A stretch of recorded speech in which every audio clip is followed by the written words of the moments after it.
अस्सलाम वालेकुम dear falcons, कैसे हैं आप। उम्मीद करती हूँ कि आप ठीक होंगे। प्यारे बच्चों, आज हमारा लेक्चर नंबर 15 है, 7th क्लास।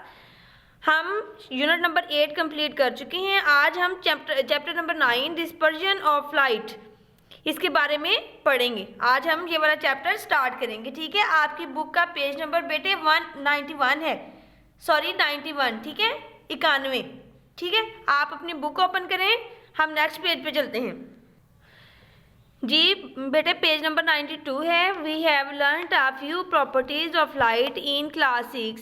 कहते हैं 6 क्लास में हम कुछ प्रॉपर्टीज़ के बारे में पढ़ चुके हैं, लाइट की प्रॉपर्टीज़ के बारे में, ठीक है। In this chapter we shall discuss some more properties of light. इस चैप्टर में हम मज़ीद लाइट की खसूसियात के बारे में पढ़ेंगे। You may have seen some of these scenes around you. कहते हैं आप अपने इर्द गिर्द ये मनाजर देख चुके होंगे, आपने देखे होंगे यकीनन। नंबर 1 है the shallow bottom of a water tub which is actually deep. कहते हैं मतलब कि टब में पानी होता है, ठीक है, लेकिन वो आपको इतना गहरा नज़र नहीं आता जितना कि एक्चुअली वो होता है। जितना एक्चुअली गहरा होता है इतना नहीं नज़र आता, ठीक है ना। डीप होता है बहुत ज़्यादा गहरा, और शैलो कम गहरे को कहते हैं, ठीक है बेटे। दो मुख्तलिफ लफ्ज़ यूज़ हुए, शैलो और डीप। कहते हैं the shallow bottom of water tub which is actually deep. मतलब कि टब का जो पेंदा है वो आपको इतना गहरा नज़र नहीं आता जितना कि वो एक्चुअली होता है, ठीक है। शैलो कम गहरा और डीप बहुत ज़्यादा गहरा। आप poodle of water on the road on a hot sunny day, ठीक है, गर्मियों सख्त गर्मी के मौसम में, ठीक है, चमकते हुए सूरज में सड़क पर कुछ पानी, ठीक है। A beautiful rainbow in the sky after rain. बारिश के बाद सूरज निकलने पर खूबसूरत सी रेनबो, ठीक है, कौसे कज़ार आपको आसमान पे नज़र आती है। Different colours in an oily film on the surface of water. जब हम हमारे पास अगर सरसों का तेल हो प्यारे बच्चों, तो हम उसे अगर पानी में गिराएं, ये कतरा ही गिरा दें, तो हम देखेंगे कि उस पानी में ना डिफरेंट किस्म के कलर नज़र आते हैं, ठीक है। ऑयली फिल्म में ना डिफरेंट कलर नज़र आते हैं, ठीक है। तो ये सारे जो फिनोमिनाज ये जो मैंने आपको बताए हैं, ये किस वजह से होते हैं?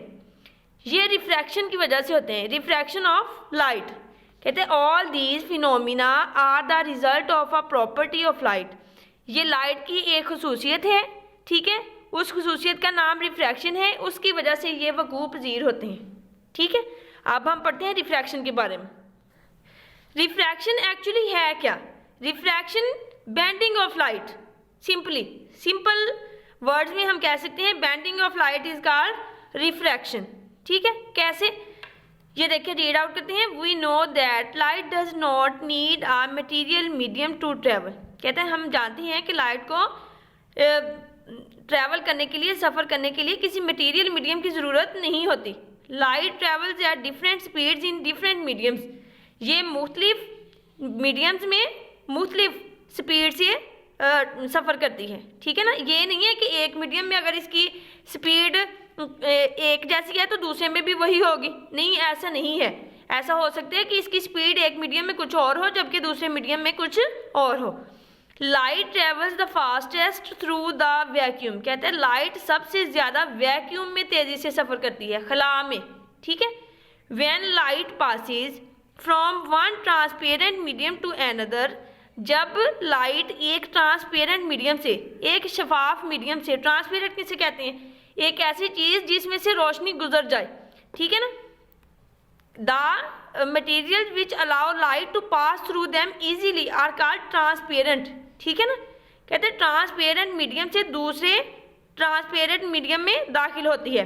इट चेंजेस इट्स स्पीड, इसकी स्पीड भी चेंज हो जाती है, एंड डायरेक्शन, और इसकी सिमत भी चेंज हो जाती है। और सिमत के चेंज होने को हम क्या कहते हैं? बेंडिंग। और इस बेंडिंग ऑफ लाइट को हम क्या कहते हैं? रिफ्रैक्शन। क्या कहते हैं? Refraction. This bending of light is called refraction. But when light falls perpendicular to the surface of the medium. कहते हैं लेकिन जब रोशनी परपेंडिकुलर गिरती है, परपेंडिकुलर का क्या मतलब है? 90 का एंगल बनाती है मीडियम के साथ। It does not change its direction, फिर ये अपनी डायरेक्शन चेंज नहीं करती।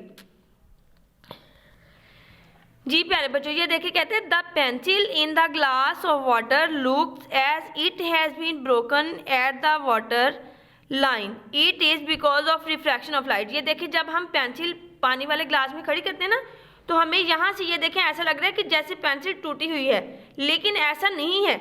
ये सिर्फ और सिर्फ लाइट का जो फिनोमिना है जिसे हम रिफ्रैक्शन कहते हैं, उसकी वजह से हमें ऐसा नज़र आता है। ठीक है, फिर है फिगर 9.2 कहते हैं a light beam bends as it travel from air into glass and also from glass into air. कहते हैं लाइट की जो बीम है ना, वो जब हवा से शीशे में दाखिल होती है या शीशे से हवा में दाखिल होती है, तो वो क्या हो जाती है, बेंड हो जाती है। क्या हो जाती है, बेंड हो जाती है, मुड़ जाती है। ये देखें, ये एयर है मीडियम, ठीक है, और ये क्या है, ग्लास है। ये देखें यहाँ से बीम दाखिल हुई है, यहाँ पे टकराई, ठीक है, और फिर ये इसने अपनी डायरेक्शन चेंज कर ली और यहाँ से ये इमर्ज हो गई। ठीक हो गया। ये देखें, ये इंसिडेंट रे है, वो रे जो किसी मीडियम के साथ टकराए उसे हम क्या कहते हैं, इंसिडेंट रे। और जो जब टकराने के बाद अपनी डायरेक्शन चेंज कर ले तो फिर हम कहते हैं रिफ्रैक्टेड रे। और जब उस मीडियम में से गुजर जाए, बाहर निकल जाए, उसे कहते हैं इमर्जेंट रे। क्या कहते हैं, इमर्जेंट रे। ये नॉर्मल क्या है, नॉर्मल एक इमेजिनरी लाइन है जो हम ड्रा करते हैं। ये एक्चुअली ड्रा नहीं है, ये सिर्फ इमेजिन किया है हमने। ठीक है जी प्यारे बच्चों, इंपॉर्टेंट टर्म्स पढ़ते हैं हम। कहते हैं we can understand the term refraction with the help of the following terms. कहते हैं ये जो हम रिफ्रैक्शन के बारे में हमने बेटे पढ़ा है ना, जब हम इन टर्म्स को पढ़ेंगे तो फिर हमें ज़्यादा क्लैरिफाई हो जाएगा, हम ज़्यादा अच्छे तरीके से समझ सकेंगे कि एक्चुअली रिफ्रैक्शन है क्या।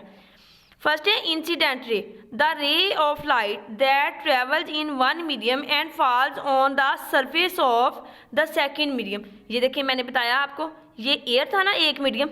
उन्होंने कहा कि लाइट की ऐसी रे जो एक मीडियम से ट्रैवल करके दूसरे मीडियम में गिरे। ये देखें, हवा से ये किस मीडियम में गिरी, ग्लास में, शीशे में। ठीक है, अब हम इसे क्या कहेंगे, इंसिडेंट रे। क्या कहेंगे, इंसिडेंट रे। लाइट की वो रे जो एक मीडियम से सफ़र करती है और दूसरे मीडियम की सरफेस से टकराती है, ठीक है, दूसरे मीडियम में गिरती है, उसे इंसिडेंट रे कहते हैं। नॉर्मल कहते हैं an imaginary line drawn perpendicularly on the surface of the medium at the point where incident ray falls, point of incidence. कहते हैं वो पॉइंट एक इमेजिनरी लाइन है, ठीक है, जहाँ पे इंसिडेंट रे गिरी है दूसरे मीडियम पे, हमने वहाँ पे ड्रा की। ये देखिए हमने ड्रा की, ठीक है, इसे क्या कहते हैं, नॉर्मल। क्या कहते हैं, नॉर्मल। एंगल ऑफ इंसिडेंस क्या है, the angle between the normal and the incident ray it is denoted by I. Incident ray का नॉर्मल के साथ जो एंगल है, ये वाला जो एंगल है, ठीक है, इस एंगल को हम क्या कहेंगे, incident, angle of incidence. Angle of refraction, the angle between the normal and the refracted रे। अब देखें ये रिफ्रैक्टेड रे है और ये नॉर्मल है, इन दोनों के दरमियान जो एंगल है इसे हम क्या कहेंगे, एंगल ऑफ रिफ्रैक्शन, और इसे हम आर से जाहिर करेंगे। ठीक है प्यारे बच्चों, मुझे उम्मीद है कि आपको समझ आई होगी। मैं दोबारा से रिपीट करती हूँ, इंसिडेंट रे वो रे है जो एक मीडियम से दूसरे मीडियम में दाखिल होती है, ठीक है, समझ आ गई। और रिफ्रैक्टेड रे वही इंसिडेंट रे जब दूसरे मीडियम में दाखिल होती है तो अपनी डायरेक्शन चेंज कर लेती है, ठीक है, रिफ्रैक्ट हो जाती है, उसे हम रिफ्रैक्टेड रे कहते हैं। और रिफ्रैक्ट होने के बाद जब वो बाहर निकल जाती है, इमर्ज हो जाती है, उसे हम इमर्जेंट रे कहते हैं। नॉर्मल क्या है, एंगल ऑफ, नॉर्मल एक इमेजिनरी लाइन है जो हम ड्रा करते हैं उस पॉइंट पर जहाँ पे इंसिडेंट रे किसी दूसरे मीडियम से टकराती है, ठीक है ना। ये देखें, ये हवा से ग्लास के साथ टकराई और वहाँ पे हमने ये इमेजिनरी लाइन ड्रा कर ली 90 के एंगल से। अब जो इंसिडेंट रे के और नॉर्मल के दरमियान जो एंगल है उसे हम एंगल ऑफ इंसिडेंस कहते हैं, और जो रिफ्रैक्टेड रे और नॉर्मल के दरमियान एंगल है उसे हम एंगल ऑफ रिफ्रैक्शन कहते हैं। जी प्यारे बच्चों, ये था आज का हमारा लेक्चर। मुझे उम्मीद है कि आपको समझ आई होगी। अब आपने क्या करना है, आपके नोट्स पे ये देखें, इस लेक्चर से related question number 1, question number 2 और ये आपका क्वेश्चन नंबर 12, ये इनसे रिलेटेड है, इस लेक्चर से रिलेटेड है। आपने इन तीनों क्वेश्चंस को याद करने हैं।